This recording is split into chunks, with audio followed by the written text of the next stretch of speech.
Hi guys and welcome back to my channel. Today I have got a Yorkshire pudding recipe for you. This is the easiest thing to make and honestly you'll never go back to packet Yorkshires again. They're fluffy, they're crunchy, they're just amazing. So here goes. Please make sure to like and subscribe as always. First things first, you're going to want to preheat your oven to roughly around 220. You want to make sure it's nice and hot. We're then going to go and add oil to our, what are these? Muffin trays, cake trays. I put oil at the top and then slowly run it down, but this didn't work and I had to top it up, so maybe just do it normally. You're going to want about 1 centimetre of oil on each one. We're then going to go and add our flour into a bowl. I've actually used quite a small bowl. You could probably do with using a much bigger one. Crack your eggs into the bowl. Now I didn't actually sift my flour, so I got a few lumps, but it really doesn't matter. If you want to go completely lump free, then feel free to sieve it. I couldn't find one, so I just carried on doing what I was doing and pretended I couldn't see lumps, but honestly it really doesn't make a difference. So whisk the eggs and your flour mix together, as you can see, having a problemo because my bowl is too small.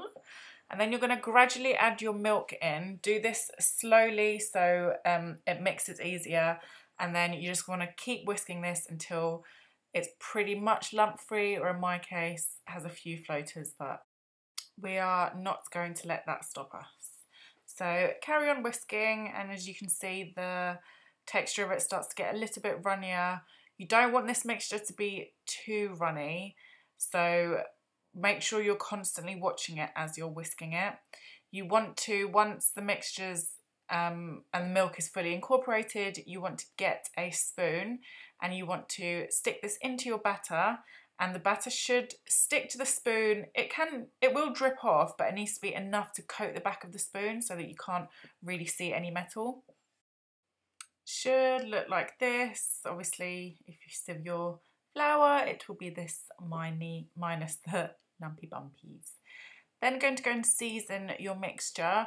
I'm actually using rosemary salt. I did a video on my roast potatoes, and I do a very quick and easy rosemary salt in that recipe. If you want to take a look at it, I will link that video for you down below. Mix the salt into your mixture. Make sure you put enough. This will serve roughly about, I'm only doing 6 for the video, but this batter would probably do about 8 to 10 Yorkshire puddings. Then want to add your batter to the oil. This, you have to make sure the oil is really hot. This is really important. If it's not hot, your Yorkshire puddings will not raise. As you can see in the bottom right hand corner, I'd actually already put a few splats of batter in. That was to just test it to make sure it was hot enough, and it was. So I've then gone ahead and added the rest of the batter. The reason I'm using the spoon is to make sure the batter doesn't drip from one pan into the other, because then they'll stick together and it will stick to the pan and it will stop your Yorkshire puddings from rising. So make sure there's no batter stuck around the edges, etc. And to make sure you have big, beautiful Yorkshires, do not, I repeat, do not open the oven door for at least 20 to 23 minutes until they're cooked and brown and lovely. The second you open that door, just like a cake, plop, it will flop down and they'll be small and pathetic and not how you planned in your head. So please don't open the oven door. I also love to put like fresh rosemary and thyme in my batter. There's things that you can be adventurous, but that's about as adventurous as I've gone, but it really is so yummy. And I really hope you enjoy this recipe. I hope you recreate it, and if you do, as always, make sure to tag me or hashtag Sara Asiya Food. Thank you guys for watching. I love you loads, and I will see you on the next video.